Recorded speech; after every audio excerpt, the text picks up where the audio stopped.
এই মরশুমটি রিয়াল মাদ্রিদের জন্য আশানুরূপ না হলেও বার্সেলোনার কাছে এটি যেন এক স্বপ্নের সফলতা ভরা অধ্যায়। দুই দলের এই বিপরীত অবস্থার মধ্যেই সামনে এসে হাজির আরও একটি বহুল প্রতীক্ষিত এল ক্লাসিকো। হ্যাঁ, ঠিকই বুঝেছেন, এই ভিডিওতে আমরা আজকের এল ক্লাসিকোর ম্যাচ প্রিভিউ করব।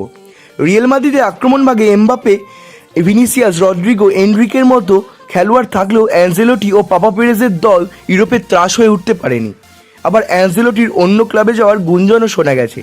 ভালভার্দে, বেলিংহাম, মদ্রিজরা চেষ্টা করেও ক্রুশের শূন্যতা যে পূরণ করতে পারেনি তা বড় ম্যাচগুলিতে বারবার প্রমাণিত হয়েছে।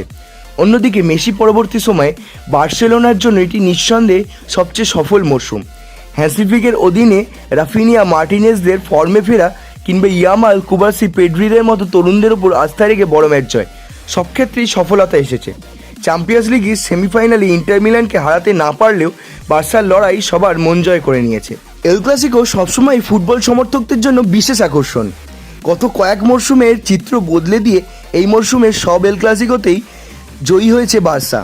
অবশ্যই এই ম্যাচে কিছুটা এগিয়ে থেকে নামবে বার্সেলোনা, কিন্তু পাশাপাশি নজর থাকবে রিয়াল মাদ্রিদের কামব্যাকের দিকেও। দেখা যাক হাড্ডাহাড্ডি লড়াইয়ের মধ্যে দিয়ে রবিবার সন্ধ্যে এল ক্লাসিকোয় শেষ হাসি কে হাসে।